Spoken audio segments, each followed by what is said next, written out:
What happens when the leader who is used to casting vision for thousands is suddenly brought to his knees by a family crisis?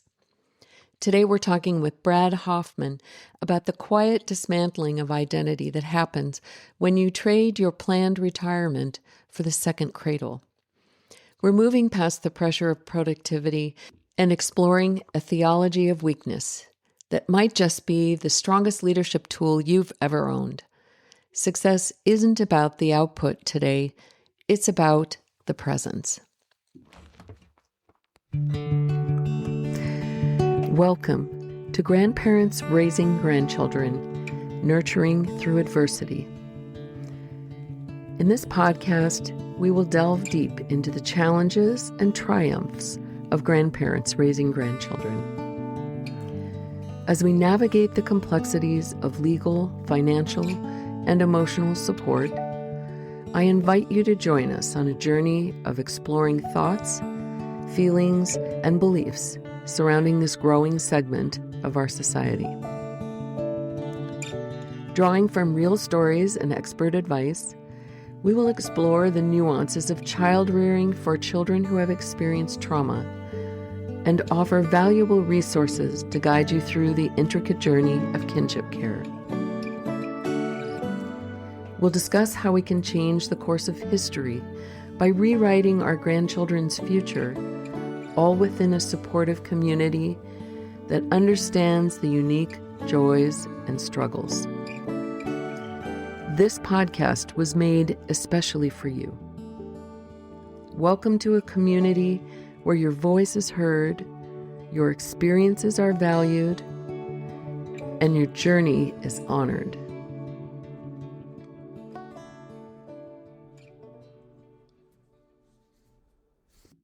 I've spent so much of my life trying to keep my work self and my grandma self in separate boxes, afraid that if they touched, the whole system would collapse. But talking to Brad Hoffman today made me realize that the most powerful leaders don't compartmentalize, they integrate. Brad is a pastor and a leader who lost his daughter to cancer and is now raising his grandchildren, and his insight on running the race set before you, even when it's not the race you chose, hit me right where I live. If you're tired of pretending you aren't hurting while you're leading, this conversation is your permission to breathe. Brad, it's such a pleasure meeting you. You've spent decades building visions and shaping strategies for organizations before you became a grandparent raising grandchildren. Now you're a pastor, a podcast host. You're raising 2 of your 3 grandchildren, among many other things I'm learning. How do you lead an organization with clarity when your heart and your schedule and your batteries being stretched across generations right here at home? Well, Laura, it's good to be with you as well, and thanks for the opportunity to be here. And I think there are a couple of things that come to mind with that question, and just the reality of where we live. I think one of the things that is primary to me for a leader is to care for the caregiver. The idea of self-care and the practices that fuel us spiritually, emotionally, mentally, physically. And it can be many things, but it is about the reality that I have to be full in order to give well. The idea of leading well, that is, whether it is the walks, the silence, the prayer, the Sabbath. The idea is if I'm not protecting the inner life, then everything else suffers. And ultimately, what I've also learned in recent years is that I have to focus on what only I can do. Delegate the non-essentials, release my desire for perfection, right? And that there are things that others can do to help carry. And I guess maybe it's less about control and more about trust for me. So that's also huge. Reframing is important to me. How I reframe my day and frame it accordingly. What are the things that, how I describe my wins are success isn't necessarily productivity, but it's presence. and being present and providing or Mm. prioritizing maybe the relational component more. It's more important to me. Relationships probably are more important to me now than they've ever been in my life. But the last thing I think is so important for me as a leader, both in caring for my grandkids and our family, but also leading an organization, is that I have to keep dreaming, never stop Mm. dreaming. If I stop dreaming, I'll stop flourishing. And what happens, and I think this is true, dreams have a sense of disappearing in hard seasons. And you have to Mhm. be intentional about continuing to dream, open hands and trust towards God and the future that He has for you. But those are just a few things that I think of as a leader How do you do that? that things change. But I'm curious, do you do that within a day or a week? How does that work for you? It's daily and weekly. So when I think about daily, it's the typical easy Mhm. stuff. Both my wife and I exercise on a regular basis. And so whether that's cardio or lifting, more balance and mobility at my age, right? And checking those things out. But I think it is the Uh-huh. physical output, this physical work that helps the body. But I think from the mental piece, that's a Mm. daily rhythm as well as weekly. So I think in terms of one of the practices I do is I do reflective journaling. And so it's either in the Mhm. morning or in the evening during that day. I like to do it in the evening. I Mm. prefer to do that because it allows me to reflect on the day. And what it does is it helps me to see God at work in the day. If I just walk through my day and I Mhm. don't take note of what's happened in the day, I feel more isolated. I feel less effective. I feel less present. And so the idea of being able to journal helps me to note that I see God in the moments, the simple graces of the day, where those successes might have been, where presence has become very real. And then dreaming is about conversations with people, and it's also about sitting down and praying and thinking through. And part of that is organizational leadership, and not about supporting but leading, and looking at where you want to go, what you want to do, where and recognizing that not only always those dreams come about. I'm a collaborative leader, so I have to be in a relationship. I have to have conversations. I have to hear insights and what people are thinking and going through. Sure. My famous line is I always Mhm. have ideas. They're never the best ideas, but let's put them on the table and let's dream together and in a sense. So I think it's part of a rhythm, it's part of a routine, but it's some daily, some weekly, some seasonally in terms of reflection. We spoke earlier about the importance of community, and I do think Mm, it's so important to connect with other members of this community.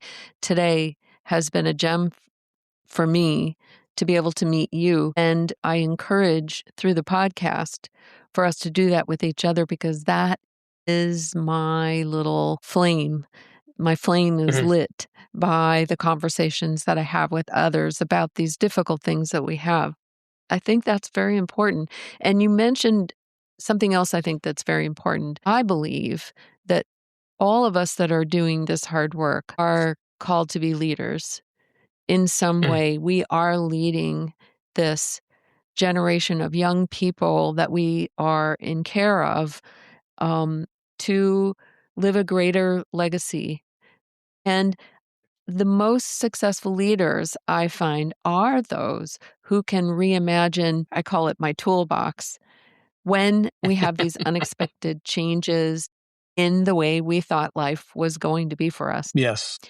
Well, I think in reimagining the toolbox, so those would be the things that well, let me ask you, how are you defining toolbox? Well, my toolbox is changing all the time. Mhm, Sometimes I find that there are different uh, forms of technology that help make my life easier. There are others that make it more complicated. So I have to change my technological toolbox mhm, to work for me. I think that my routine, as you said, there are certain things that are very important to my routine. Exercise for me is one of them. The way I run my mornings so that my family runs efficiently and so that my personal life runs efficiently and so that my relaxed life and meditative life runs efficiently. That toolbox changes. Obviously, I got thrown a whole lot of things 4 years ago, and now we found we had to make a strategic move to get more support and help for the children. That's changed my toolbox, Mhm. and it's getting better. I think we're always improving that, finding what we need to make our life better and easier and simpler and more restorative. Those are all words I think of. More practical, more efficient, more supportive, more restorative. And I think that it probably will keep changing until I die Mhm. because the kids are going to get older. They're going to need different things. I'm going to get older and I'm going to need different things and situations. But I always keep my mind to being open and creative because what I thought I couldn't do, my gosh, 4 years ago, now I go, I can do anything. I just have to Mhm. keep my mind open to what that might be. Maybe we might be traveling with the children after I had the loss of a child. My husband lost his previous wife to cancer. We put our lives together and we wanted to do things that we had done separately for a long time. And we'd had a very hard life getting to where we were. So we were going to travel, and that's what we were going to do the rest of our life. We had it all planned out. A third of our life was going to be in Montana and in this little retirement cabin we'd built in the wilderness. And then a third of our life was going to be traveling around with family in the United States. And a third of our life was going to be traveling overseas. Mm. And my husband said, "Well, I guess we're never going to travel again." And I said, "Don't say that because you just don't know. Maybe it will be a wonderful opportunity that comes up and the children will travel with us again and our whole picture will be changed. We'll sell this house. We'll, you know, that's what I mean when I refer to Okay. toolbox." I have a friend, a really good friend, who has this comment that how he's in his mid-70s now, and his comment is, "You have to reinvent yourself every 7 years or with every new season that comes along." And Mm, so what does that look mm, like to reinvent yourself? And I think from that standpoint, you have a trajectory, right? You're living a trajectory and recognizing that there are disruptions that change the trajectory of your life. I think sometimes people in my situation or even in our situation can be bitter as to what they've yes. lost and Yeah. not see the blessing and the beauty of what they have. And I think for me, it is recognizing the beauty and the blessing that I have. And I go back, like there's a passage in scripture in Hebrews chapter 12, verse 1 that talks about running the race that is marked or set out before you. And I've often commented that this is not the race that I chose to run, but it's the race that was set before Mm, me. And I've just got to run the race well. And so how do I do that? And that comes back my the way I approach, I think, has shifted. One of the things I have shared on numerous occasions is I never ask why. So, why did my daughter have cancer? Why did my daughter die? Why am I raising grandkids? The question was never why, but it always became about how. So, how do I live into this day well? How do I live well? How do I live well into the lives of the kids and the people that have been placed in my stewardship and entrustment? And so, it's not necessarily about living the why, but living the how. What I have learned is if I spend my time living the why, I'll never know the how. But if I do live mhm, in the how, I will maybe get glimmers or glimpses of the why. So I think what mhm, changes in that toolbox the way and mhm, see situations. But the last is I recognize the significance and importance of relationships more than ever before. mm, One of the things that I've spent focused on Christmas Eve when I mean, we do services all day long and you're doing a talk and you're talking to thousands of people, and the idea is that you are having this conversation, and my talk centered around the fact that this year will look different than next year. and this year Mm. looks different than last Mhm. year. Mhm. Be completely present with the people around your table this year because this is the gift that you're given this year and how important those Mm. relationships are. And I recognize sometimes we try to live too far ahead, right? Instead of living present. And so I think those are all pieces of that toolbox for me. And yes, I'm having to learn different things. I'm doing kindergarten all over again and trying to figure out Parent Square and Schoology and all the different applications that go into, you have to be free to pivot, and I'm not sure we always are, right? No, moving away from rigidity in many different Oh, yeah, forms, I think yeah, is really important. That's yeah, how you survive a lot of these transitions. absolutely. I have some questions that I've asked everyone or am asking everyone that I'm interviewing these days.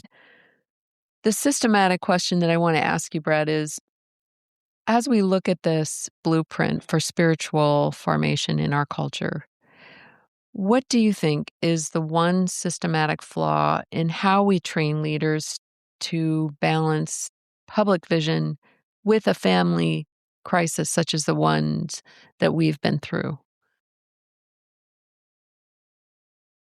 That's such a good question, and there are a lot of different ways that you can answer that. But for me, I think we teach leaders to compartmentalize instead of integrate. And what I mean by that is if you're reading leadership information, if you're reading text, if you're being trained, so much is centered around competence, vision, effectiveness. Yet we rarely teach leaders how to carry grief and trauma and disruption and how Mm. that is a part of their calling and how we live that out. We don't teach leaders how to live or perform while hurting. They lead while exhausted. They try to cast vision silently while life's falling apart, right? And yet, what does our system do? It rewards productivity, what we call resilience, but not honesty and formation. And so I think Yes. that is Yeah. probably one of the things that we try to teach compartmentalization instead of integration in that. And maybe what's missing in that model is the permission to slow down, the the permission the permission to grieve and to know how to grieve and having the right language for grief and limitations. And maybe it's for us developing. I've been playing around with this a little bit. Is a theology of weakness, and what does that look like for us as it honors the Yes. dependence upon the So Lord? beautifully Yeah. said. Some of the leaders that people respect the most are the ones that can share their grief Mm. honestly. And I think that that is very important, something we don't see very often. Well, you look if you follow social media, it's we get glimpses of all the good things, right? And somehow you wish on social media Yeah. there were feeds for Yeah. when life stinks and how you're living that out, but I would like to see that. Mhm. What do you think this is the taboo question I have for you today. What do you think is the one thing that nobody tells a leader about the shame or exhaustion of starting over as a parent as you have after the loss of your daughter?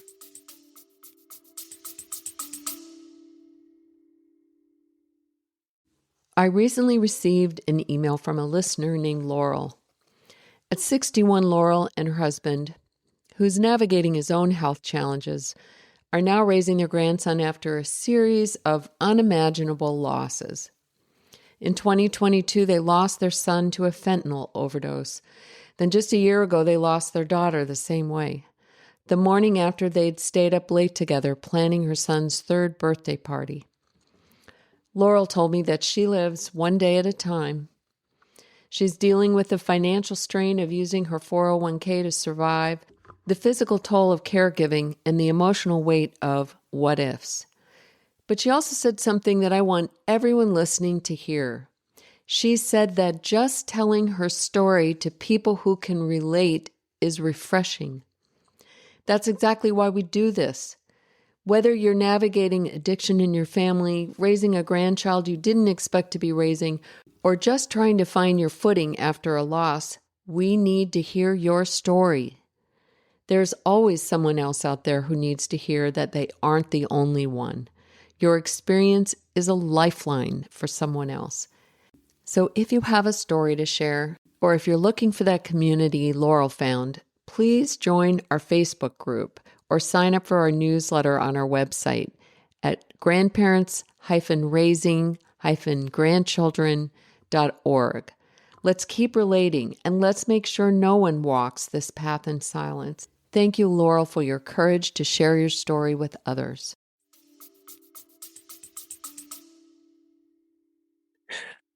I think the thing that nobody says, and this isn't like a negative, but it's um, I think there's a quiet dismantling of your perceived identity as you kind of rebuild into this new calling.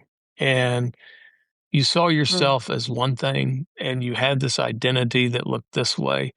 Um, and I say that from the standpoint of before Angie got sick and passed, I was a grandparent to 5 grandkids, and now I'm like a grandparent to 3 and kind of like a grandparent to 2. So the identity changes in that relationship to that generation, and how I see myself. And I don't think I don't call it regression. I think it's just a defining. And I'm not sure that's I'm not sure that's really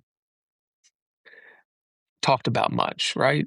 But it's just it's that one Mm-hmm. thing that that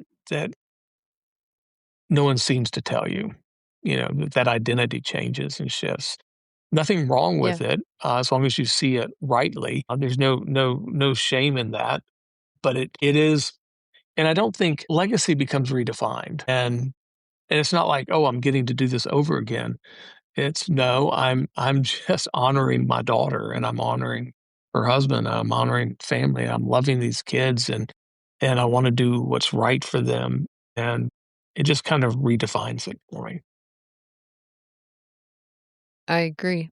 I'm trying to figure out what that new identity is still for me. And hearing the conversation in my head about it, there's no way to get around it than to recognize it for what it is.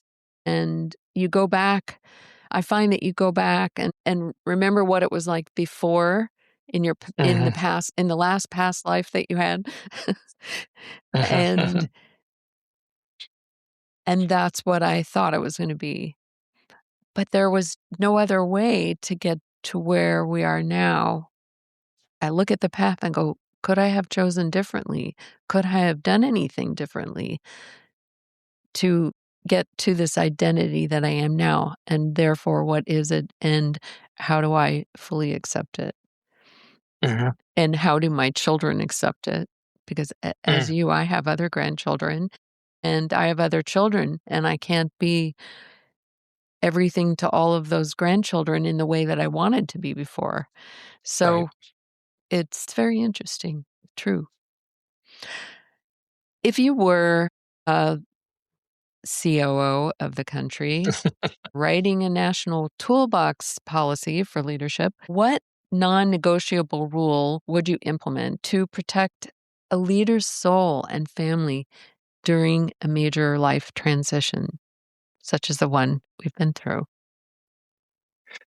I think I would mandate, I'm gonna call it like protected margin or even some sort of accompaniment during the transition, during the phases, during the change that's there. And it's something that's not obviously performance based is not because of what you've earned it, but But I think every leader that is walking through disruption, family disruption, whether it be illness, death, caregiving, fostering, kinship, grand families, any other sort of trauma that may be out there, ought to have some sort of workload adjustment, ought to have some sort of companion or spiritual director with them, have access to counseling.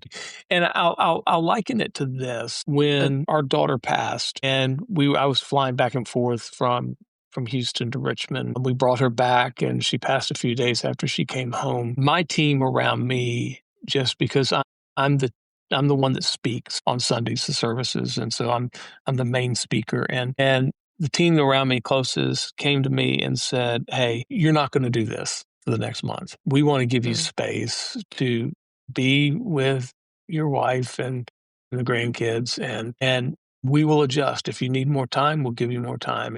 And I think part of it was it gives you the space to calibrate, which gives you the permission to step into the new future that you have. And I don't think just because we give somebody 3 days for leave or this, and we have nothing for grandparenting leave or anything like that. But I mean, if we were cognizant about creating margin for people in the seasons that they need it, because everyone will need margin at some point.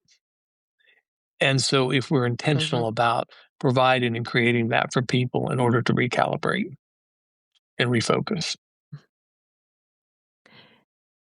I agree. I agree. Thank you so much for sharing your time, Brad, and I want to wish you many blessings and love and grace during this time as your family heals from the loss of your daughter. I'm so thankful to have connected with you and your community. I hope we create a larger, more supportive one for kinship Absolutely. caregivers all over the country, all over the world.